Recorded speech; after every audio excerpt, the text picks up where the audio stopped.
सखी सहेली।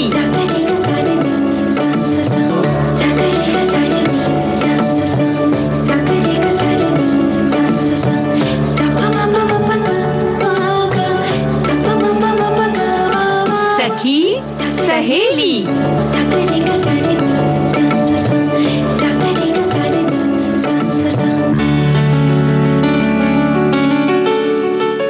सभी सखियों सहेलियों और सखाओं को रेडियो सखी ममता सिंह का नमस्कार। आरती, आपको भी हमारा नमस्कार। ममता जी, आपको और सभी सखियों को, सभी सखाओं को आरती श्रीवास्तव का नमस्कार। क्या हाल है? मैं ठीक हूँ ममता जी, और मैं बहुत देर से कुछ आपसे पूछना चाह रही हूँ और मुझसे अब रहा नहीं जा रहा। तो वैसे सवाल कोई पूछता है ना तो थोड़ा सा घबराहट होती है कि अब पता नहीं कौन सा सवाल आने वाला है, जवाब पता नहीं दे पाऊंगी कि नहीं। बहरहाल पूछिए, स्वागत है। मुझे लगता है आप इसका जवाब अच्छे से दे पाएंगी। अच्छा, तो मैं ये पूछना चाह रही थी कि आप पानी को बार बार ग्लास में थोड़ा थोड़ा करके डाल रही हैं, तो एक बार में क्यों नहीं डाल लेती उसे? अच्छा, पी लीजिए। थोड़ी देर पहले सखी सहेली कार्यक्रम शुरू करने से पहले ग्लास में पानी डालते हो, आप देख रही थी। अच्छा, दरअसल ये वजह ये है कि हमें लगा उतना ही पानी पीना है, फिर लगा कि थोड़ा सा और पी ले पानी, प्यास और है, फिर तिबारा डाला। और अब आप कहेंगे कि एक ही बार में क्यों नहीं पी लिया? वो इसीलिए कि कई बार क्या होता है, हम एक गिलास पानी भर लेते हैं और पीते नहीं है, आधा पी के आधा छोड़ देते हैं। अक्सर ऐसा होता है। हाँ, और कई बार तो हमने देखा है कि मेहमान जब घर में आते हैं तो हम ग्लास भर के दे देते हैं और सामने वाला सिर्फ औपचारिकता के तहत एक दो घूंट पी के और रख देता है, तो वो पानी वेस्ट होता है ना, उसको आप फेंक देते हैं। तो क्या कभी ऐसे जब हम करते हैं तो कभी ध्यान जाता है इस ओर कि पानी की कमी हो रही है दुनिया भर में, और हमारे देश में बहुत सारे गांव ऐसे हैं जहां अभी भी बहुत दूर पैदल चल के खास तौर से महिलाएं घड़ा सिर पर रखकर पानी भर के ले आती हैं, नदियों से, तालाब से, झरनों से, कुओं से। तो पानी की कितनी ज्यादा कमी है, तो वहां पर इस बात को महसूस होता होगा कि कितने कष्ट से इस भरी दोपहरिया में, तपती धूप में वो बहुत दूर चल के जाती हैं और पानी ले आती हैं, और हम ऐसे फिजूल खर्चे करते हैं पानी की। और ममता जी, मैं तो ये भी कहूंगी कि अगर कोई, जैसे कोई हमारे अतिथि आता है तो हम तो पानी का गिलास देंगे ही उसे। जो आया है उसको भी ये कहना चाहिए कि हमें इतना ही पानी, कितना उसको पीना है उतना ही पानी लें वो, क्योंकि हम सभी ऑफर करते हैं, जिनके घर में भी अतिथि आते हैं तो अपने हिसाब से उनको जितना पानी लेना है, पीना है, वो उतना पिए, तो पानी का जो वेस्टेज है वो बचेगा। और इस तरह से बिल्कुल सही बात है। तो इस और हम सबको सजग होने की जरूरत है। हम ये नहीं चाहते कि हमारे जो श्रोता हैं लिखें कि पानी की बचत करनी चाहिए और ऐसा करना चाहिए। हम चाहते हैं कि अपने अनुभव साझा करें, और ये भी वो क्या करते हैं। बिल्कुल, और ये भी बताएं कि कभी ऐसा हुआ उनके साथ कि उन्हें पानी की कमी का सामना करना पड़ा हो और उन्हें एहसास हुआ हो कि पानी की बचत करनी कितनी ज्यादा जरूरी होता है। और कई बार जब बाहर जाते हैं, घूमने जाते हैं, तो आपके पास बाय चांस पानी नहीं है और बहुत दूर तक पैदल चले जा रहे हैं, तपती दोपहरिया है, तो ऐसे में पानी नहीं मिलता है, तो क्या हुआ आपके साथ? तो वो अनुभव साझा कीजिए, अपने साथ घटित अनुभव साझा कीजिए विविध भारती के और लोगों को भी सीख मिलेगी एक। बिल्कुल। और अब किसी को आपने ये बातों में सिखाया हो, अपने घर में बच्चों को सिखाया हो कि पानी की कैसे बचत की जाती है और पानी को वेस्ट नहीं करना चाहिए, बर्बाद नहीं करना चाहिए, ये बात आप किस तरह से सिखाते हैं? विविध भारती के फेसबुक पेज पर जाने के लिए आपको टाइप करना है www.facebook.com/VBS मुंबई। तो अब ये तो एक विषय है, बचत बूंद बूंद की। जी हाँ, और हम एक और विषय लेके आए हैं जो साड़ियों की दुनिया के अंतर्गत हम लेके आए हैं आज बंगाली तांत की साड़ी। साड़ी पहनना भला किसी नहीं अच्छा लगता, हर महिला किसी खास प्रयोजन पे, आयोजन में कहीं जाती हैं। वैसे भी त्योहारों का बिल्कुल माहौल बना हुआ है, पूरा जो वातावरण है वो ऐसा हो रखा है, तो जरूरी है सबको हम बताएं, बात करें साड़ियों की। और एक और हमारा विषय है वो है सखी विशेष के अंतर्गत हम आज बात करने वाले हैं कुमुदनी लाखिया की, जो कि कथक गुरु कहलाती हैं। तो श्रोता तैयार हैं टिप्पणी भेजने के लिए और हम तैयार हैं गाना सुनवाने के लिए।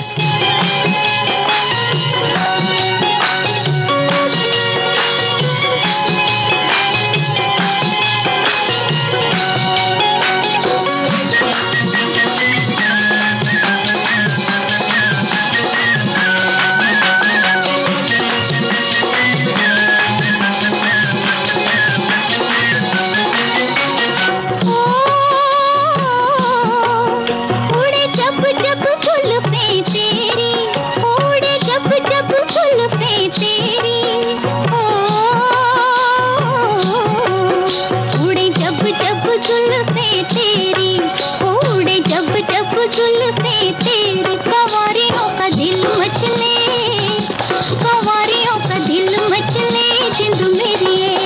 जब ऐसे चिकने चेहरे हो, जब ऐसे चिकने चेहरे, तो कैसे न नजर फिसले, तो कैसे न नजर फिसले जिंद मेरी ये।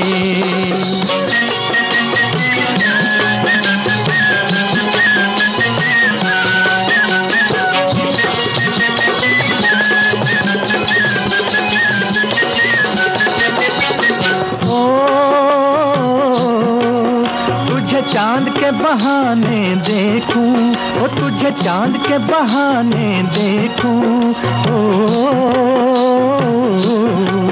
तुझे चांद के बहाने देखूं, ओ तुझे चांद के बहाने देखूं। तू छत पर आजा गोरिये, तू छत पर आजा गोरिये जिंद मेरी ये। अभी छेड़ेंगे गली के सब लड़के, ओ अभी छेड़ेंगे गली के सब लड़के, के चांद मेरी छिप जाने दे, के चांद मेरी छिप जाने दे जिंद मेरी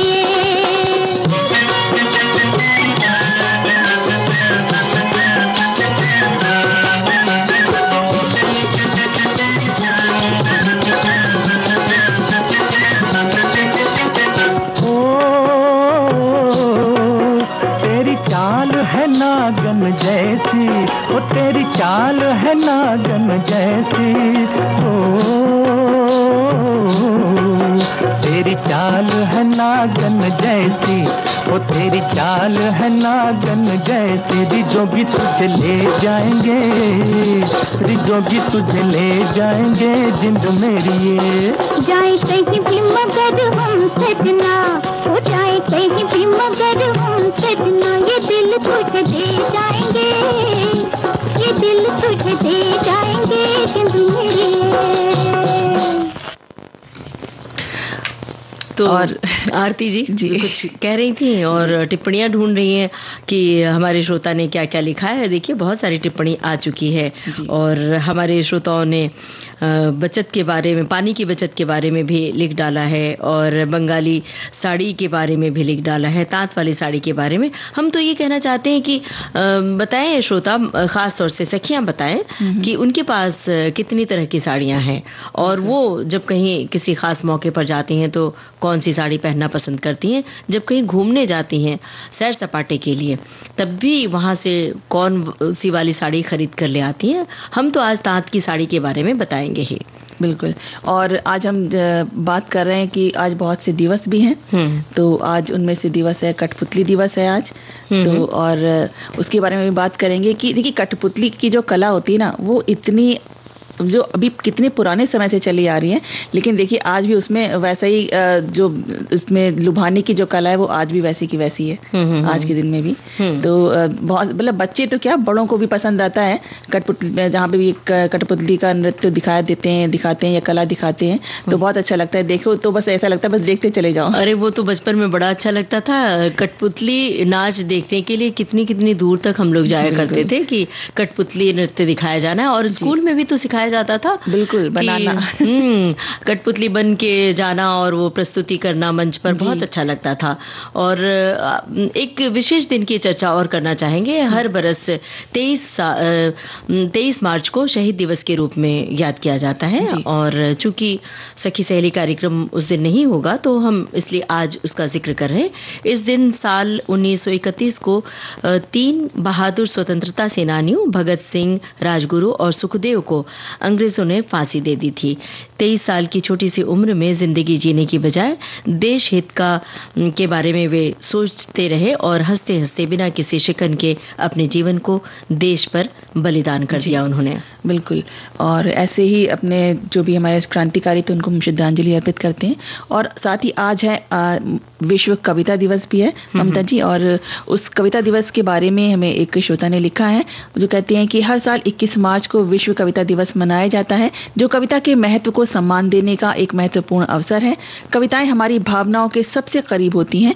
जो विचार या एहसास हम लंबे लेखों में नहीं कह पाते, वो एक कविता की पंक्ति में समा जाते हैं। इतिहास इस बात का साक्षी है कि कविताओं ने न केवल सत्ता को चुनौती दी है, बल्कि दिलों को भी गहराई से प्रभावित किया है।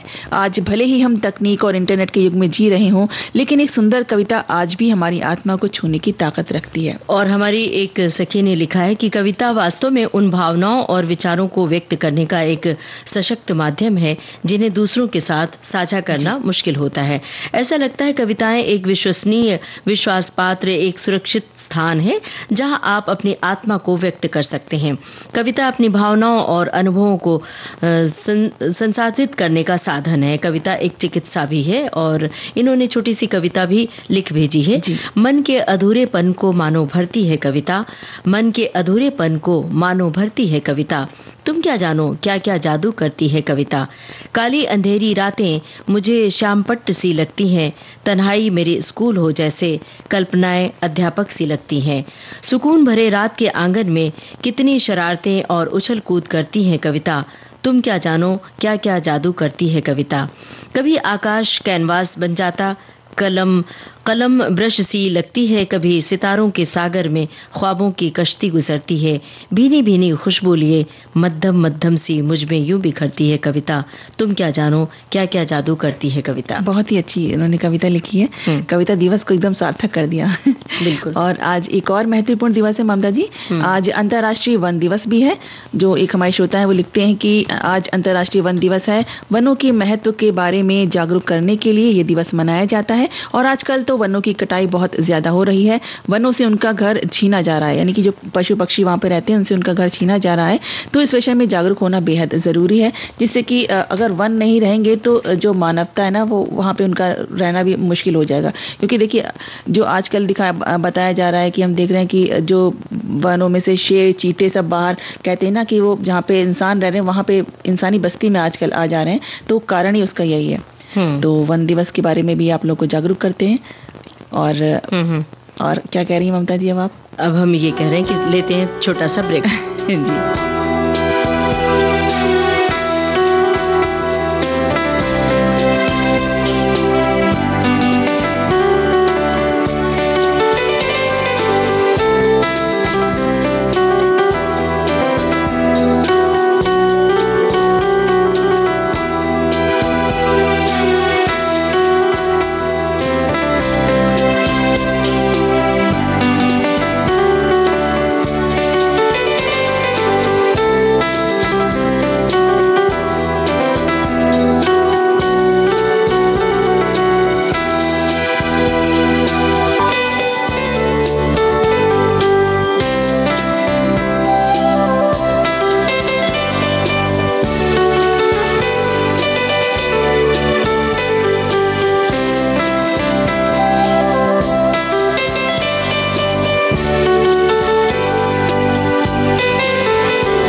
तो ममता जी आज इतने सारे अंतर्राष्ट्रीय दिवस, विश्व दिवस हैं, तो उनमें से आज विश्व नवरोज दिवस भी है।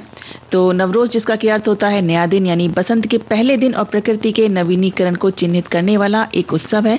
इसमें अनुष्ठान, समारोह और सांस्कृतिक कार्यक्रम होते हैं। और साथ ही जो अपने प्रियजन हैं उनके साथ विशेष रूप से हम खाने का आनंद लेते हैं। तरह तरह के पकवान बनते हैं और नए कपड़े पहने जाते हैं। परिवार और दोस्तों से मिलने जाते हैं और विशेष रूप से बच्चों के लिए उपहार का आदान प्रदान किया जाता है। और साथ ही जो ये बाल्कन है, काला सागर बेसिन, काकेशस, मध्य एशिया, मध्य पूर्व और अन्य क्षेत्रों में 3000 से अधिक वर्षों से मनाए जाने वाला ये त्योहार पीढ़ियों के बीच और परिवारों के भीतर शांति और एकजुटता के मूल्यों के साथ साथ मेल मिलाप और पड़ोसियों के बीच सद्भावना को भी बढ़ावा देता है। 2010 में संयुक्त राष्ट्र महासभा ने 21 मार्च को अंतर्राष्ट्रीय नवरोज दिवस के रूप में घोषित किया था। और आज एक महत्वपूर्ण दिवस और है, वो है विश्व डाउन सिंड्रोम दिवस, जिसमें कि एक आनुवांशिक समस्या है ये, जिसमें बच्चे का शारीरिक और मानसिक विकास बहुत बहुत देर से होता है। इसमें बच्चे अपने 21वें गुणसूत्र की एक्स्ट्रा कॉपी के साथ पैदा होते हैं, इसलिए इस बीमारी को ट्राइसोमी 21 के नाम से भी जाना जाता है। वर्ष 2011 में संयुक्त राष्ट्र महासभा ने सर्वसम्मति से विश्व डाउन सिंड्रोम दिवस प्रतिवर्ष मनाने के पक्ष में एक प्रस्ताव पारित किया था और 21 मार्च 2012 को विश्व डाउन सिंड्रोम दिवस के रूप में घोषित किया गया, जो तब से आज तक जारी है। इसका लक्ष्य लोगों को डाउन सिंड्रोम से पीड़ित लोगों के बेहतर ढंग से समझने और उनका सहयोग करने में मदद करना होता है। और साल 2025 में विश्व डाउन सिंड्रोम दिवस की थीम रखी गई है, हमारे सहायता तंत्र में सुधार करें। ये है इसकी थीम और इसका मकसद है डाउन सिंड्रोम से पीड़ित लोगों को और उनके परिवारों को मदद ज्यादा से ज्यादा पहुंचाई जा सके। और आरती, अब जरा देखिए, पानी की बचत की बात हमने कही जी, और हमारे श्रोताओं ने बहुत सारी टिप्पणियां साझा करना शुरू कर दी हैं और हमने कहा था कि आप अपने अनुभव भी साझा कीजिए। अब देखते हैं क्या लिखा है। हमारी एक सखी है जिन्होंने लिखा है, जल की एक बूंद हमारे लिए कितनी महत्वपूर्ण है ये हम सभी अच्छी तरह से जानते हैं, फिर भी घरों में पानी को बचाने के बारे में विचार नहीं करते। सबसे पहले तो अपने घरों के नलों को दुरुस्त करवाएं जिससे पानी टपकना बंद हो। किचन में पानी के लिए मशीन लगवाते हैं, उसका जो बेकार जो पानी होता है पाइपलाइन से निकलता है उसको बाल्टी में स्टोर करके पौधों में डाल सकते हैं और पोछा लगाने के काम कर सकते हैं, फ्लश में डाल सकते हैं। किचन के कई बर्तनों में पानी स्टोर कर सकते हैं, उसे अगले दिन बाहर धोने के लिए फेंक देते हैं, तो ऐसा ना करें। वो अपने आप पौधों में डालें और पानी इतना ही वापस ताज़ा नल से भरें जितना आपको ज़रूरत हो, और किसी को भी पानी दे तो आधा गिलास ही भरें, ज़रूरत पर दें। और एक श्रोता ने लिखा है कि बचत बूंद बूंद की। जी हाँ, कुछ लोगों को छोड़ दिया जाए तो शेष लोग बचत तो बूंद बूंद ही करते हैं, फिर चाहे वो जल रूपी पानी हो या फिर धन जन मन। आजकल मन भी अपना कहाँ हुआ करता है, बहुत जल्दी ही उड़ान भर पूरी दुनिया में उड़ता फिरता है जी। उसकी उड़ान की भी बचत बूंद बूंद यानी धीरे धीरे ही करनी पड़ती है। और ठीक इसी तरह लोग सीनियर सिटीजनशिप के भी फायदे आजकल नहीं ले पा रहे हैं। कौन अपने इस परेशानी में जाए। तो बात पानी की है और इन्होंने कहा है कि बूंद बूंद पानी की बचत की जाती है। अगर आप बूंद बूंद पानी इकट्ठा करें तो एक गिलास पानी हो सकता है, एक भगोना हो सकता है। जैसे कि आप थोड़ा थोड़ा बूंद बूंद करके इकट्ठा करके थोड़ा थोड़ा पानी पी रही थी, इससे मुझे भी सीख मिली कि मुझे भी ऐसे ही करना चाहिए। तो एक श्रोता हमारी लिखती हैं कि हमारे जीवन में 24 घंटे जल की आवश्यकता होती है। सुबह उठने के बाद रोज के कामों के लिए पानी की जरूरत है। कपड़े साफ करना, घर की सफाई, बर्तनों की सफाई, घर के सब बहुत सारी चीजें हैं जिसमें हमें पानी की जरूरत पड़ती है। खेती के काम में पौधों को लगाना, उन्हें पालकर बड़ा करना, पानी के बिना कहाँ संभव है। तो जहाँ पर पानी नहीं है वहाँ पेड़ पौधे नहीं है, यहाँ तक कि बिना पानी के घास का एक तिनका भी नहीं उग सकता है। तो हमारा जो जीवन है उसका चलना असंभव है पानी के बिना। तो पानी की बात करें तो ममता जी, हर एक चीज़ के लिए हमें जिस तरह से पानी की जरूरत पड़ती है, तो अगर हम जैसे साइंटिस्ट की बात करें, वैज्ञानिकों की बात करें, तो जब वो भी देख रहे हैं कि अच्छा अगर यहाँ पे कुछ ऐसा होता है कि हम एक और ग्रह होगा कोई जहाँ पर जैसे जो रहने लायक होगा, तो उसके लिए भी वो पहले क्या चीज़ देख रहे हैं, उसकी पहली शर्त क्या है कि वहाँ पानी होना चाहिए। अगर पानी है तो इसका मतलब वहाँ जीवन हो सकता है। तो सोचिए पानी कितना जरूरी है हमारे लिए। बिल्कुल सही बात है, तभी तो इस पर गौर करना जरूरी है कि पृथ्वी के अंदर का पानी का जो भंडारण है वो खत्म होता जा रहा है। फिर भी हमें समझ में नहीं आ रहा है कि हम खुद अपने हाथों से जीवन को खतरे में डाल रहे हैं, क्योंकि बिना पानी के इंसान तो क्या, पक्षी, जानवर, पेड़ पौधे कुछ भी नहीं बचेंगे। पृथ्वी पर जीवन होने का कारण ही पानी है और किसी ग्रह पर पानी नहीं है इसलिए जीवन नहीं है। पृथ्वी पर पानी है इसीलिए जीवन है। बिल्कुल। और पानी की याद हमें आती कब है? देखा जाए तो हम पानी को याद करते हैं गर्मियों के दिनों में, जब हमें बहुत ज़्यादा पानी की ज़रूरत पड़ती है और पानी की बहुत कमी होने लगती है।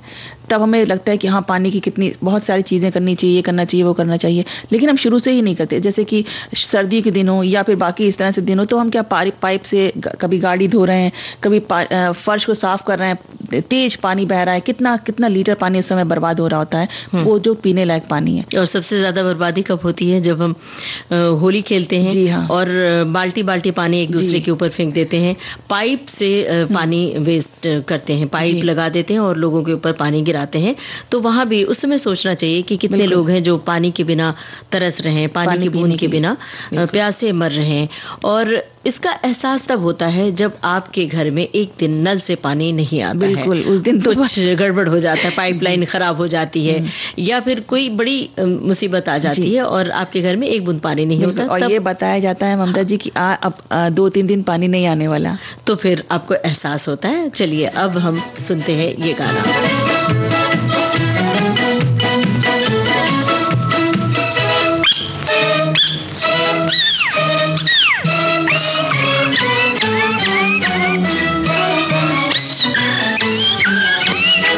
जहाँ मैं जाती हूँ वहीं चले आते हो, चोरी चोरी मेरे दिल में समाते हो।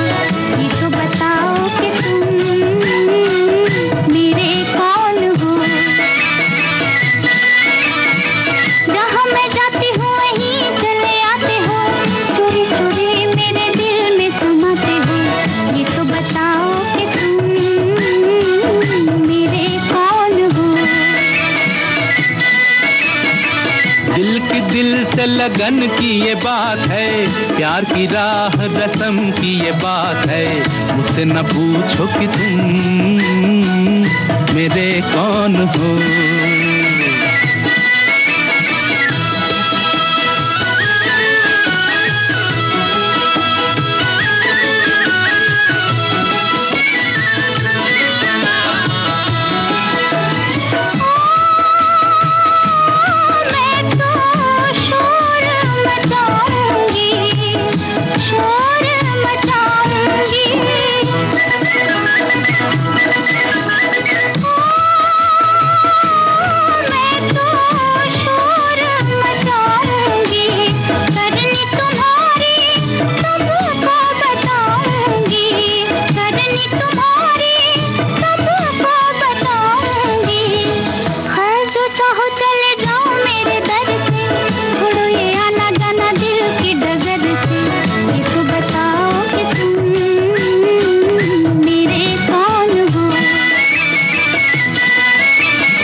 किया है ओ मैंने क्या बुरा किया है, दिल देकर ही दिल ले लिया है, दिल देकर ही दिल ले लिया है। किसी बड़े ज्ञानी ध्यानी को बुलाओ, अभी अभी यहाँ फैसला कराओ। मुझसे न पूछो कि तुम मेरे कौन हो।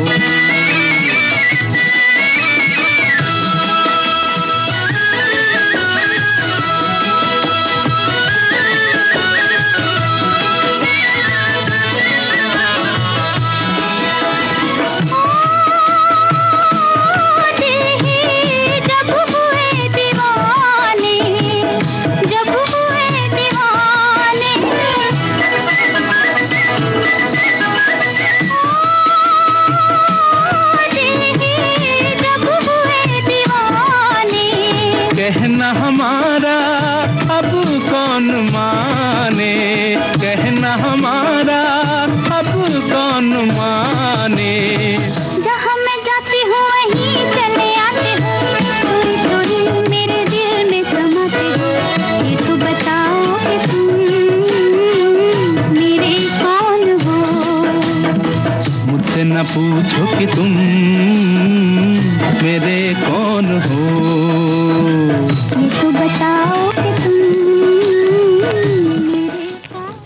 ममता जी, इतना सुंदर इतना प्यारा गाना सुनने के बाद अब हम बात करते हैं पानी की। हम बात कर रहे थे तो पानी से जुड़ी ही बात है, विश्व ग्लेशियर दिवस भी है आज।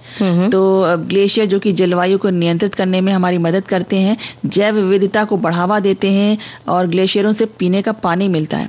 फिर भी ये जमे हुए विशालकाय जो पहाड़ हैं वो खतरे में हैं। वैश्विक तापमान में वृद्धि के कारण ग्लेशियर खतरनाक दर से पीछे हट रहे हैं, जिससे पानी की कमी हो रही है, समुद्र का जलस्तर बढ़ रहा है और बाढ़ या भूस्खलन जैसी प्राकृतिक आपदाओं की संभावना भी बढ़ रही है। और यही वजह है कि संयुक्त राष्ट्र ने अपने प्रस्ताव में 21 मार्च को पहला, यानी कि आज जो है वो पहला विश्व ग्लेशियर दिवस घोषित किया है और वर्ष 2025 को अंतरराष्ट्रीय ग्लेशियर वर्ष घोषित किया है, जो हम सभी को आने वाली पीढ़ियों के लिए पृथ्वी पर जीवन को बनाए रखने में ग्लेशियर्स की महत्वपूर्ण भूमिका को संरक्षित करने के लिए काम करने के लिए प्रोत्साहित करता है। और आज बहुत सारे दिवस पर हम चर्चा कर रहे हैं। आज एक खास दिवस और है, वो है विश्व मौसम दिवस। अरे वाह। तो विश्व मौसम दिवस तो ऐसे जहन में आता है सुहाना हो जाता है, सुहाना हो जाए मौसम तो अच्छा है, लेकिन साल भर सुहाना मौसम कैसे हो सकता है? तो अब तो बहुत भीषण गर्मियों वाला मौसम आ चुका है और आगे जो मई जून का महीना होगा तो इसमें तो तपती दोपहरिया में हम सांस लेंगे। बहरहाल 23 मार्च 1950 को अंतर्राष्ट्रीय मौसम विज्ञान संगठन विश्व मौसम विज्ञान संगठन बन गया और 1951 में ये मौसम विज्ञान, परिचालन, जल विज्ञान और संबंधित भूभौतिकीय विज्ञान के लिए संयुक्त राष्ट्र की विशेष एजेंसी बन गई। और इसके अलावा बता दें कि 1961 से हर बरस 23 मार्च को विश्व मौसम विज्ञान दिवस मनाया जाने लगा और विश्व मौसम विज्ञान दिवस मनाने के लिए कई देश इस दिन डाक टिकट भी जारी करते हैं। ये टिकट अक्सर आयोजन की थीम को दर्शाते हैं या किसी देश की मौसम विज्ञान उपलब्धियों को दर्शाते हैं। तो अब क्या सुना जाए? एक गीत सुन लेते हैं। फूलों के रंग से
पाकीज़ा फिल्म का ये गाना था। और अब घड़ी की ओर देखिए, वक्त हो गया है एक ब्रेक लेने का। लेते हैं छोटा सा ब्रेक।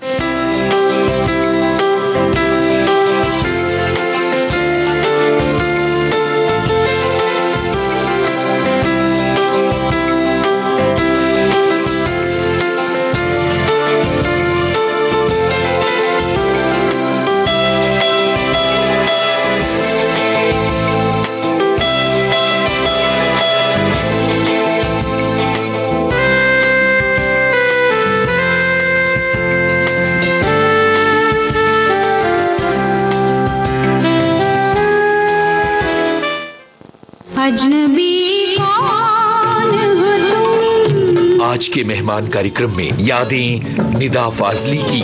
तू इस तरह से मेरी जिंदगी में शामिल है। हमारी मेहमान हैं अभिनेत्री, गायिका और लेखिका मालती जोशी फाजली। कि वो मुझे छोड़ के जा रहे थे तो उन्होंने मुझे एक पर्ची दी, फिर मैंने वो पढ़ा। प्रपोजल की गजल थी। मुमकिन है सफर हो आसान, अब साथ भी चल कर देखे।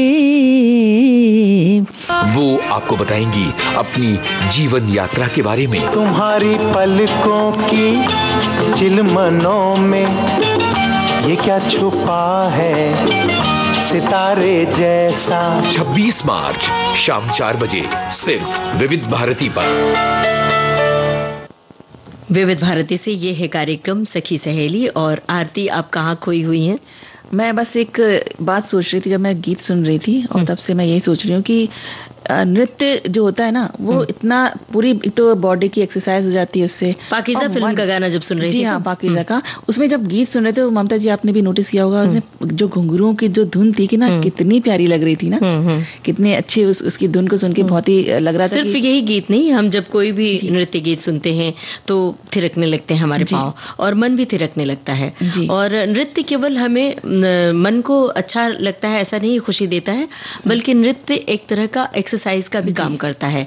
जो लोग अक्सर देखिए, जो लोग डांस के फील्ड में हैं, उनकी बनावट, शारीरिक ढांचा कितना अच्छा लगता है, उनका फिगर बड़ा अच्छा लगता है, और कितने फिटफाट नजर आते हैं वो। बिल्कुल, और ऐसा लगता है जमा बने रहते हैं। तो नृत्य जीवन में बहुत जरूरी है, थोड़ा बहुत नृत्य कर लेना चाहिए। और आजकल तो म्यूजिक लगा के डांस करने का बड़ा ही फैशन है, हर मौके पर डांस किया जाता है, और हर तरह के डांस किए जाते हैं। और ऐसा नहीं कि बहुत अच्छे से सीखा हुआ है तो भी लोग थिरक लेते हैं, लेकिन हाँ, जो बाकायदा तालीम लेकर नृत्य करते हैं उनकी बात निराली होती है, और वो विशेष हो जाते हैं हम सबके लिए। तो आज ऐसी ही एक विशेष नाम है जिनके बारे में हम अपने श्रोताओं को बताना चाहते हैं। वो नाम है कुमुदनी लाखिया। आप हैं कथक नृत्यांगना। कुमुदनी लाखिया के बारे में हम थोड़ी जानकारी अपने श्रोताओं तक पहुंचा रहे हैं, और हमारे श्रोताओं को भी बहुत सारी जानकारी है जो हमारे विविध भारती के फेसबुक पेज पर लिख रहे हैं। तो बता दें कि कुमुदनी लाखिया और कथक ऐसा लगता है ये दो नहीं बल्कि एक ही हैं। 70 साल से ज्यादा के नृत्य करियर में कुमुदनी लाखिया का नाम आज कथक का पर्याय बन चुका है। कुमुदनी, जो कि एक भारतीय कथक नृत्यांगना और कोरियोग्राफर हैं, अहमदाबाद गुजरात में रहती हैं। इनका जन्म 17 मई 1930 को हुआ था। प्रतिभावान और लगातार सीखते रहने की इच्छा शक्ति वाली कुमुदनी लाखिया ने बीकानेर घराने के सोहन लाल जी से 7 साल की छोटी सी उम्र से ही कथक की शिक्षा लेनी शुरू कर दी थी। उनकी माँ लीला भी एक शास्त्रीय गायिका थी। आप ध्यान दीजिए आरती कि 7 साल की छोटी सी उम्र में उन्होंने कथक की तालीम लेनी शुरू कर दी थी। 7 साल की उम्र में तो बच्चे सिर्फ खेलते हैं, इधर उधर मौज मस्ती करते हैं, कहीं कुर्सी पर चढ़ते हैं, टेबल पर चढ़ते हैं, मौज मस्ती में इतने उनके पीछे इतनी रोक टोक होती है। उस समय से इन्होंने तालीम लेनी शुरू कर दी। तभी इसीलिए वो गुरु कहलाती हैं, इसीलिए वो गुरु भी बन पाई। तो कुछ अगर पाना है तो अपने आप को उस हिसाब से रखना भी होता है। तो बनारस घराने के आशिक हुसैन और जयपुर स्कूल के सुंदर प्रसाद जी से कठोर प्रशिक्षण लेने के साथ उनकी कला की यात्रा आगे बढ़ी। उन्होंने महान शंभू महाराज जी से सीखते हुए अपनी नृत्य कला को और निखारा, नृत्य शैली की बारीकियों को समझा और उन्हें अपने दिलो दिमाग में गहराई तक उतार लिया। वो विशेष रूप से अपनी खूबसूरत कोरियोग्राफी के लिए जानी जाती हैं। उनकी कुछ प्रसिद्ध कोरियोग्राफी हैं धपकर यानी पल्स, युगल, द डुएट और अताह किम यानी वियर नाउ, जिन्हें उन्होंने 1980 में दिल्ली में वार्षिक कथक महोत्सव में प्रस्तुत किया था। और वो गोपी कृष्ण के साथ हिंदी फिल्म उमराव जान जो 1981 में रिलीज हुई थी जो फिल्म, इसमें भी कोरियोग्राफर थी। कुमुदनी लाखिया को कथक की महानतम कलाकार माना जाता है और उनकी अद्वितीय तकनीकी कुशलता, कलात्मक गहराई और नवाचार के निरंतर खोज ने उन्हें भारतीय नृत्य के इतिहास में एक स्थायी जगह दिला दी। एक प्रतिष्ठित करियर के बाद उन्होंने 1967 में अहमदाबाद में कदम्ब नृत्य केंद्र की स्थापना भी की। इसके अलावा अपना ध्यान नृत्य कला, तकनीक और कथक की शब्दावली के विस्तार पर केंद्रित किया। जी, और कदम्ब में ही उन्होंने अपनी ऊर्जा और दृष्टि को कथक की तकनीक और प्रदर्शनी और जो प्रदर्शन करते हैं उनकी सूची के विकास पर केंद्रित किया। छात्रों के एक छोटे से समूह के साथ शुरुआत करते हुए उन्होंने उन्हें कठोर दिनचर्या में प्रशिक्षित किया। देखिए, जो कठोरता से जीवन जीता है ना, वही लक्ष्य को हासिल भी करता है। बिल्कुल सही बात है। और उन्होंने 1973 में कोरियोग्राफी करना शुरू किया। उनका प्रयास समकालीन अभिव्यक्ति के लिए अभिनव तरीकों के साथ कथक नृत्य की प्रकृति को बदलना भी था। और इसके अलावा कथक की गुरु कुमुदनी लाखिया की अगर और बातें करें तो उन्हें पारंपरिक कहानियों को हटाकर कथक प्रदर्शनों की सूची में समकालीन कहानियों को जोड़ने का श्रेय भी जाता है। कुमुदनी ने रजनीकांत लाखिया से विवाह किया जो कि कानून की पढ़ाई कर रहे थे, साथ ही वो वायलिन वादक भी थे।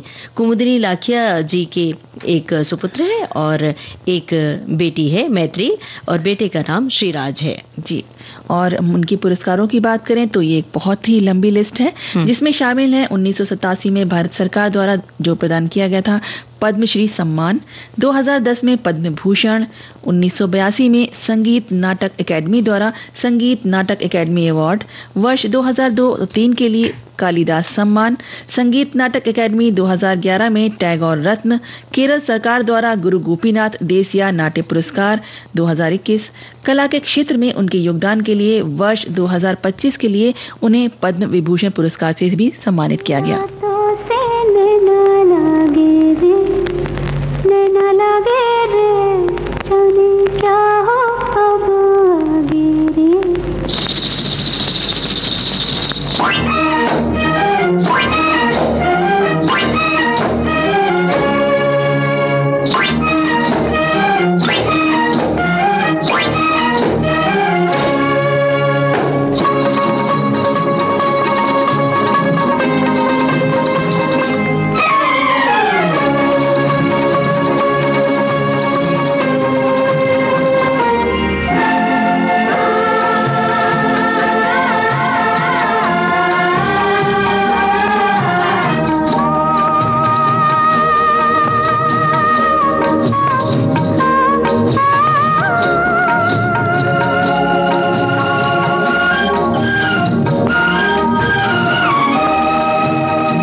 अब हम बात करते हैं अपने श्रोताओं की जिन्होंने लिखकर भेजा है। उनका कहना, वो एक श्रोता हमारी लिखती हैं कि जो कुमुदनी लाखिया जी हैं, वो उनका प्रयास अतीत के पारंपरिक कथक नृत्य को समकालीन अभिव्यक्ति के अभिनव तरीकों से बदलना था। वो भारत, अमेरिका और यूरोप के देशों के विश्वविद्यालयों में नृत्य में रचनात्मकता पर व्याख्यान देती रहती हैं। उन्हें वर्ष 1975-77 तक council international day law CID Paris का उपाध्यक्ष और 1977-80 तक CID का सदस्य नियुक्त किया गया। वो केंद्रीय संगीत नाटक एकेडमी नई दिल्ली के कार्यकारी बोर्ड के सदस्य और गुजरात राज्य संगीत नाटक एकेडमी की अध्यक्ष थी। वो कला क्षेत्र फाउंडेशन चेन्नई की कार्यकारी समिति की सदस्य हैं। उन्हें पद्म भूषण सहित कई प्रतिष्ठित पुरस्कारों से सम्मानित भी किया गया है। और साथ ही एक श्रोताएं जो हमारी लिखती हैं कि पद्म भूषण श्रीमती कुमुदनी लाखिया कथक की जो जीवित विभूतियों में से एक हैं, जो अपनी अद्वितीय तकनीकी विशेषज्ञता और अपार कलात्मकता के लिए जानी जाती हैं। सीखने, खोज करने, सिखाने और सृजन के लिए समर्पित जीवन ने उन्हें नृत्य के इतिहास में एक उल्लेखनीय स्थान दिलाया है। 70 साल से ज्यादा समय तक नृत्य में अपना करियर बनाने वाली कुमुदनी लाखिया का नाम आज कथक का पर्याय बन चुका है। एकल नर्तकी के रूप में एक प्रतिष्ठित पेशे के बाद कुमुदनी लाखिया ने वर्ष 1966 में अहमदाबाद, भारत में कादम्बर नृत्य केंद्र की स्थापना की थी। बिल्कुल। और एक श्रोता ने लिखा है कि उन्होंने कई नृत्य नाटकों का निर्माण किया, जिनमें कुमार संभव, ध्रुव स्वामिनी और पंचतंत्र भी शामिल है। उन्होंने अपने नृत्य के माध्यम से सामाजिक मुद्दों को भी उठाया और बहुत सारे पुरस्कार मिले, जिसका जिक्र हम कर चुके हैं। तो अब उन्हीं के लिए ये गाना सुनते हैं फिल्म उमराव जान से। जी।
भारतीय साड़ियों की दुनिया बड़ी निराली है और इतनी तरह की साड़ियाँ होती हैं। महिलाओं का दिल बड़ी जल्दी आ जाता है साड़ियों पर। कोई साड़ी सुंदर से दिखी और पसंद आ गई। ख़ास तौर से देश भर में कहीं जब घूमने जाते हैं हम सभी, तो कोई न कोई साड़ी पसंद कर ले आते हैं। हालांकि किसी को कोई साड़ी पसंद आती, किसी को एकदम कॉटन सूती साड़ी पसंद आती, किसी को सिंथेटिक, और तरह तरह की साड़ियाँ हैं। इतने नाम है कि अभी गिनाने की बजाय हम ताँत की साड़ी की आज बात करने वाले हैं। और हमने अपने सखियों और सखाओं से कहा भी है कि उनके बारे में बताएं। अब ये ज़रूरी नहीं कि सखियां ही इसमें टिप्पणी कर सकती हैं, सखा भी कर सकते हैं, क्योंकि जब सखा हमारे घूमने जाते हैं तो अपनी पत्नी के लिए, बहन के लिए, माँ के लिए साड़ियां खरीद के ले आते हैं। तो वो कौन सी साड़ी खरीद ले आते हैं?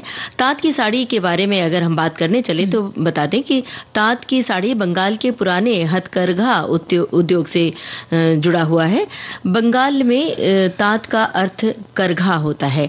ऐतिहासिक अभिलेखों से पता चलता है कि बंगाल में बुनाई की परंपरा 15वीं शताब्दी से चल रही है।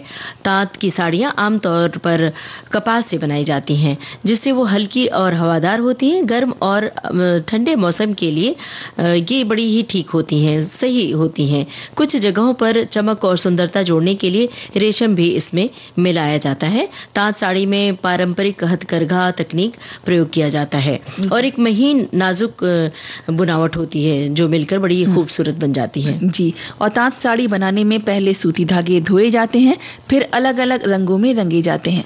वैसे तो पारंपरिक प्राकृतिक रंगों का ही प्रयोग होता है, लेकिन अब सिंथेटिक रंग भी प्रचलन में है। रंगे हुए धागे करगे पर फैलाए जाते हैं। लंबाई में फैले धागों को ताना कहा जाता है, जबकि चौड़ाई में धागों को बाना कहा जाता है। ताना धागों के साथ करगे को स्थापित करते हैं और बाना के धागों को उनके माध्यम से जोड़ा जाता है। जटिल डिजाइन करगे पर जैकवॉर्ड या डोबीट अटैचमेंट का उपयोग करके बनाए जाते हैं। बॉर्डर और पल्लू को विशेष ध्यान देकर बुना जाता है। ये इतनी जटिल प्रक्रिया है कि इसमें कई दिन लग जाते हैं और इस साड़ी की खासियत यह है कि इसमें स्टार्च लगाकर पहनने पर एकदम नई दिखती है। ताँत की साड़ी पर बहुत सारी डिजाइन बुनाई दिखती है। इसमें भौरा, राजमहल, अर्धचंद्र, हाथी और फूल नजर आते हैं। साड़ी को बुनते समय ये डिजाइन उसमें डाल दिए जाते हैं और ज्यादातर लोग कॉटन साड़ी और ताँत साड़ी को एक ही समझते हैं, जो कि गलत है। दोनों में काफी अंतर है। जी, और ताँत साड़ी आमतौर पर कॉटन कपड़े की बनी होती है, लेकिन इसका पल्लू और बॉर्डर बहुत ही सुंदर तरीके से सजाया हुआ रहता है। ताँत साड़ी को फ्लोरल, पेजली और अन्य डिजाइन के साथ बुना जाता है, जो कई तरह के रंग बिरंगे पैटर्न में होती है। ताँत साड़ी सिर्फ परिधान नहीं बल्कि बंगाली संस्कृति और परंपरा का प्रतीक माना जाता है। इसीलिए ममता जी, जो दुर्गा पूजा वगैरह होती है उसमें ताँत साड़ी का बहुत महत्व होता है। जो चौड़े चौड़े बॉर्डर होते हैं ना, लाल रंग के और सफेद रंग की साड़ी होती है, वो बहुत ज्यादा प्रचलन में होती है। आपकी ये बात सुनते हुए हमें हमारे एक श्रोता की बात नजर आई। हमारे एक श्रोता ने लिखा है कि आज से 25 साल पहले मेरे भैया की शादी में मैंने ताँत की साड़ी खरीद कर पहनी थी। उस समय नई चलन में आई थी। एकदम बारीक और पारदर्शी होती है। कहीं ज्यादा भरी जरी, कहीं कम जरी की चेक होती है और बहुत ही हल्की होती है। आराम से पहनने वाला इसको संभाल सकता है। मैंने गुलाबी रंग की खरीदी थी, जो पहनने के बाद बहुत ही खूबसूरत दिख रही थी और अक्सर लड़कियों, महिलाओं की खास पसंद होता है गुलाबी रंग। एक श्रोता ने लिखा है कि 6 गज की ताँत साड़ी की खासियत 2 से 4 इंच की मोटी बॉर्डर और सजावटी पल्लू है। विभिन्न प्रकार के फूल, पैसले और कलात्मक रूपांकनों में महीन सूती धागों का प्रयोग किया जाता है और प्रत्येक साड़ी को जीवंत होने में, मतलब तैयार होने में 7 से 10 दिन लगते हैं। सबसे पसंदीदा समय सम्मानित रूपांकनों में जो भौरा, तावीज, राजमहल वगैरह वगैरह, इसकी जानकारी हम दे चुके हैं हमारे श्रोता ने जो लिखा है।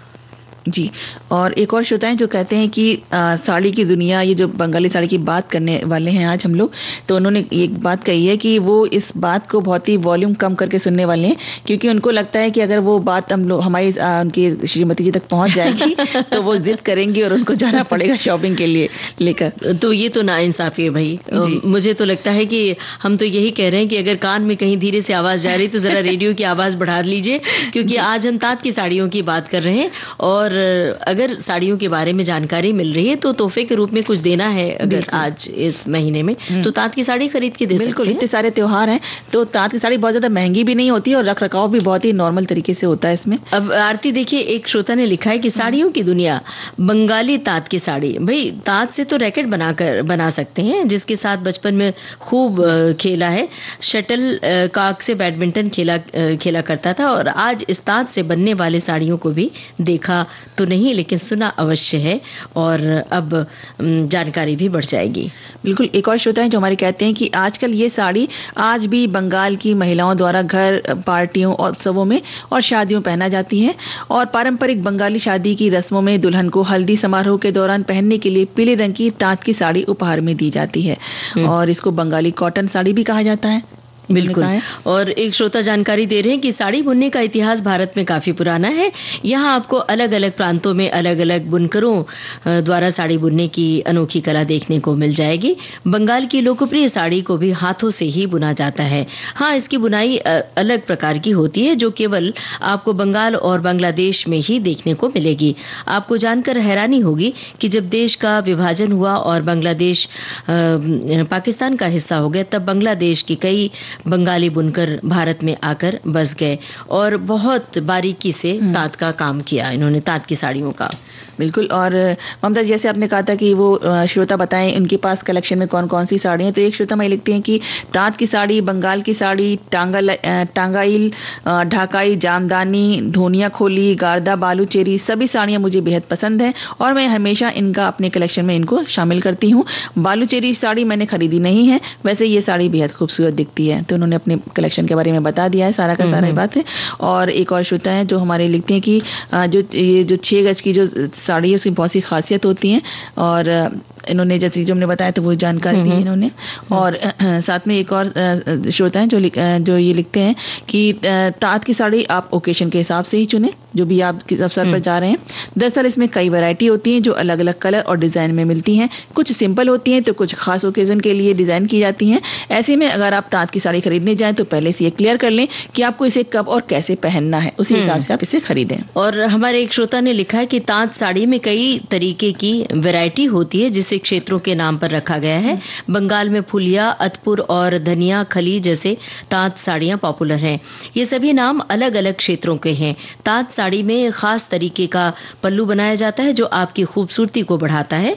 अगर आप ताँत साड़ी खरीदने जाएं तो पल्लू का खास ख्याल रखें। अगर साड़ी का पल्लू खूबसूरत नहीं है, उसमें डिज़ाइन नहीं बनी हुई है, तो ये देखने में बिल्कुल सिंपल लगेगी। ताँत की साड़ी की खूबसूरती ही उसके पल्लू और बॉर्डर पर आधारित होते हैं। तो ऐसे में खरीदते वक्त ध्यान रखें और हम ध्यान रखें कि अब सुनवा दे ये गाना। फूलों के रंग से, दिल की कलम से तुझको लिखी रोज पाती, कैसे बताऊं किस किस तरह से पल पल मुझे तू सताती। तेरे ही सपने लेकर के सोया, तेरी ही यादों में जागा, तेरे ख्यालों में उलझा रहा यूं जैसे कि माला में धागा। हाँ, बादल बिजली चंदन पानी जैसा अपना प्यार लेना होगा जन्म हमें कई कई बार।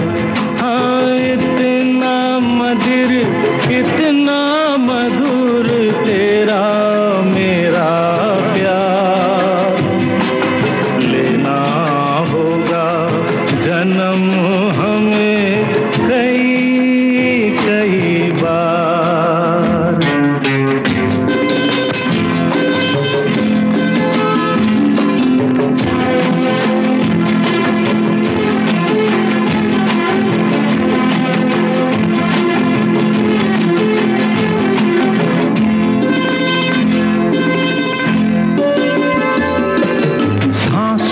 की सरगम धड़कन की बीना, सपनों की गीतांजलि तू। मन की गली में महके जो हरदम ऐसी जूही की कली तू।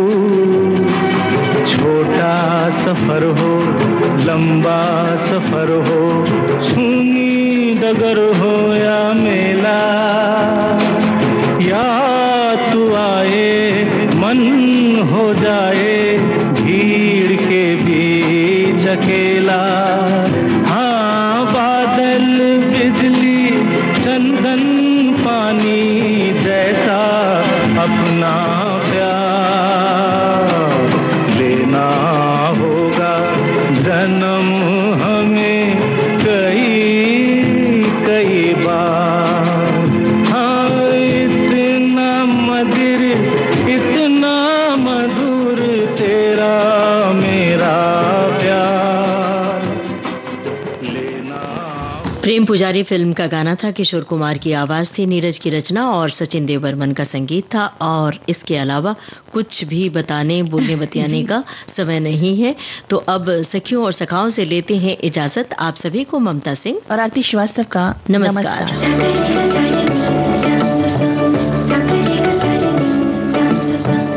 सखी सहेली कार्यक्रम की प्रोड्यूसर अनुश्री पाठक। सखी सहेली।